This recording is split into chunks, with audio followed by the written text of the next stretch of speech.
At the end of 4 months' training, 12 of the original 21 women prepared for Phase 2.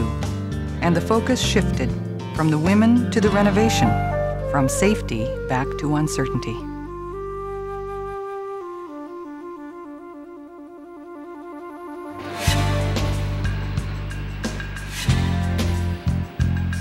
I think when we first looked at it, we thought the house was just going to need a little bit of facelift. It's huge, and this is a really big job. It's over 5,000 square feet. But I think from the point of view of the training program, to really do the house over was a more meaningful experience. So here, what we're trying to juggle is the training base program with 12 women and a hired crew who will not only do the job the way we need it to be done, but also be able to work cooperatively with the women with a feminist viewpoint. Traditionally, government projects are put out to tender. The Downtown Women's Project, with its focus on training and employment of women, challenged that convention. My initial concern was if we weren't the contractors, that they would just, and the job was given out to tender, that the women would just be used as cheap labor. And that's exactly what we don't want to have happen. They have had only 4 months training, so this is an incredible opportunity for them to get specific training and marketable skills. And we've got 6 months to do that. I find it really hard. I didn't think it would be this hard. It's been a transition. It's a hard transition to go from where there's a lot of life skills, a lot of counseling available, to suddenly they're working, and they're working really, really hard. Yeah, about 3 times, I guess, in the last month or so I've had to go get Brandon, you know, so it's kind of, hate to leave, you know, but then again, you know, it's your child, right? I mean, I feel guilty for both, kind of. Guilty for not going to get him, guilty that he's sick, and guilty that you can't stay at work, and, you know. This is what we call the courtyard level, and then the lower level. And we're taking the floor out between and opening this right up. The biggest major initial construction is to tie the whole old house into opening up a whole floor. And then the other huge major part is that we're going to be opening up the attic completely and using the attic as office spaces. But the way this house was built, it doesn't meet current building codes. Like all the studs are on 32-inch centers. So we basically have to build from the inside out and replace all the roof rafters. So this part and this part are probably going to be happening at the same time, which is hence our need for 2 full crews.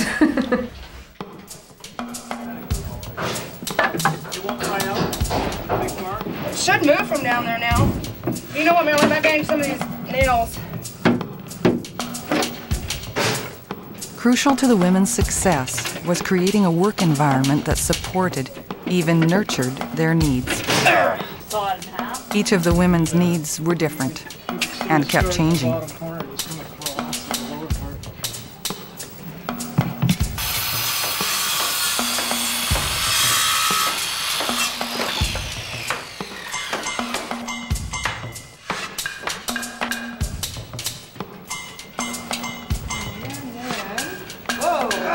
I'll make it fit.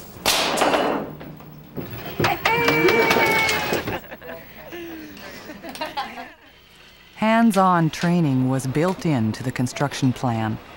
Sandy and Gina, both journey carpenters, were the trainers. They guided the women in carpentry and in coping with this new life.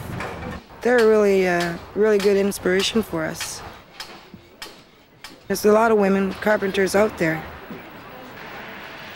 and they're really inspirational. That's where we want to be.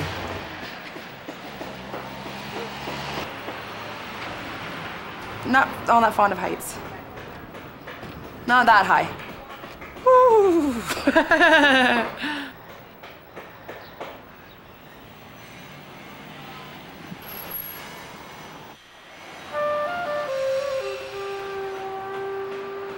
We're powerful women. We know what we want, and we're going to get there. Every one of us will. I'm having a few problems right now, you know, with my brother, and just, you know, we just finished spreading my father's ashes and stuff. Yeah, you know, I have a lot of support too. you know, so, yeah. This project is night and day difference between running a regular construction company. In my construction company, product is first. You know, time is money. In this project, it's totally different. People are the first priority. We all continually have to remind ourselves that this is both a training program and a renovation. It's a difficult balance.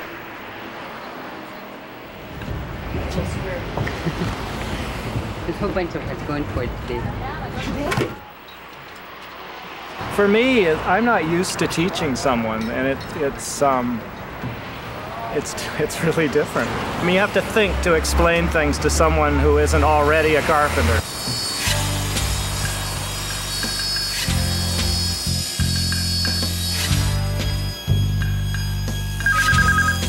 Women's project. Now that we've been into the renovation for a couple of months, we're going to kind of step up the pressure. The pressure was on for everyone. Long-term plans to provide support to the trainees after the project would not be addressed. Despite 2 sponsor board members laboring full-time without pay, the administrative demands of this social experiment became more onerous than ever anticipated. One board member stressed the importance of the committed, invisible people behind the scenes. You can find them, she says. They are out there in every community. People have recognized the value of this project and have really rallied around it, and you've got trades that are involved in volunteering their time. You've got businesses that are providing goods either at cost or for free.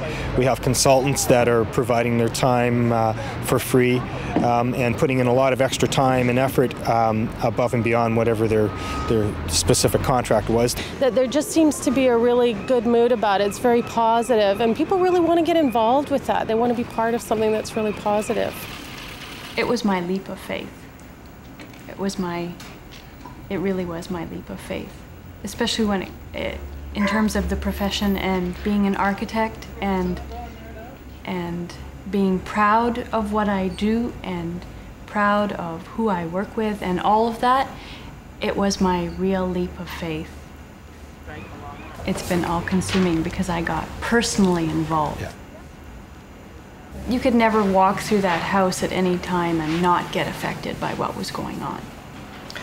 And every day there was a different story. I'm thinking of moving again, actually.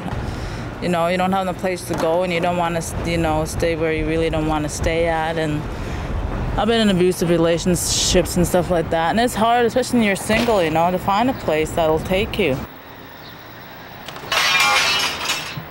We're nearing the end of the project, and a lot of them are still in crisis.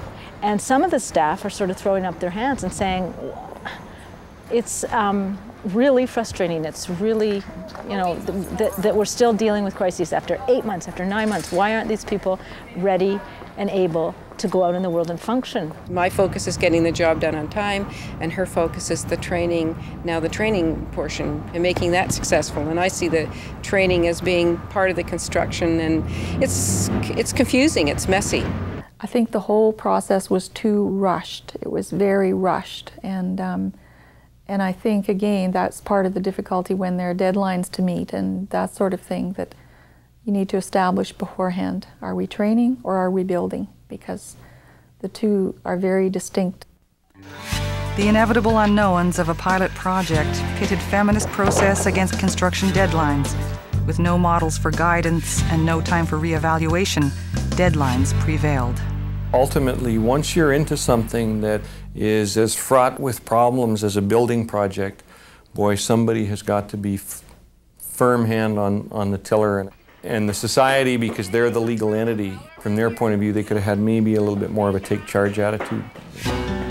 While organizers struggled to keep the project on schedule, the trainees labored on, strong together, determined to succeed. I think it's real meaningful that women are building this for women, you know, and we get to name the house, and like, it's ours, it's our house. I could say that because we all feel that way.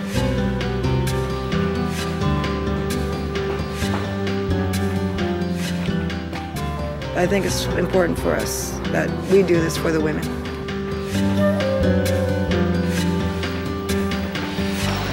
We're good.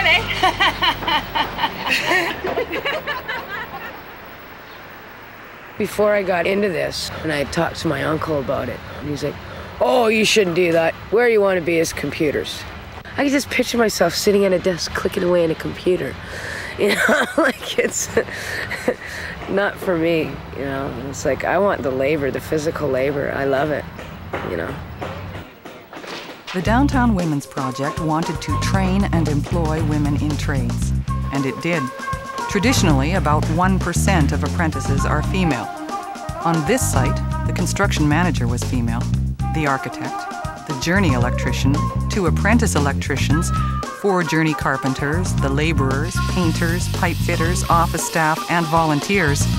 One of the 2 city building inspectors was a woman, and the structural engineer, And when I chose the men, they were very carefully picked.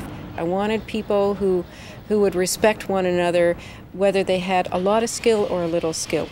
And I think we got that. And you would never see that on another construction site because you can't take the time to do the teaching, you know, or to be nice to people. I feel like a completely different woman now. The Downtown Women's Project dream was to provide emergency shelter for a city's homeless and underhoused women. It succeeded because it was unconventional in its community process, its partners, and its vision for women. This really is not a government project. This is a community project of women working together.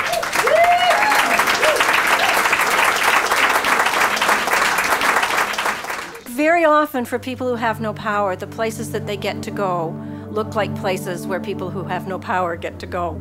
This looks like a place where valued people come. I just feel really honored. That house is going to be there and we were all a part of it. I'm a totally different person from the time I started this project. If I was in their shoes, I'd feel damn proud. I just encourage women to get out there, and if you want to be in the trades, go for it. Don't let anybody stop you. Sandy Merriman Shelter for Women opened almost on schedule. It went over budget. It was a pilot project that broke new ground. Future projects will benefit from lessons learned. The house is named for one of the women, Sandy Merriman, the live wire with the contagious laugh who died of an accidental drug overdose. And the others? Most say they have futures now. They want to work. 2 got their apprenticeships and are determined to get jobs in the construction industry. 2 know now they don't want to be carpenters. They want to be life skill trainers and help other women. 1 woman works at the house as its maintenance person. And 1 woman's dream came true when she was hired here as a support worker. 2 women have themselves used the house as emergency shelter. The Downtown Women's Project, a community solution to community needs, an action of courage and determination. It changed lives and created opportunities. Sandy Merriman Shelter will continue to do so. I think it could happen anywhere. I think it could. They believe in us, and that's what we needed, is for somebody to actually really believe in us women that we could do this.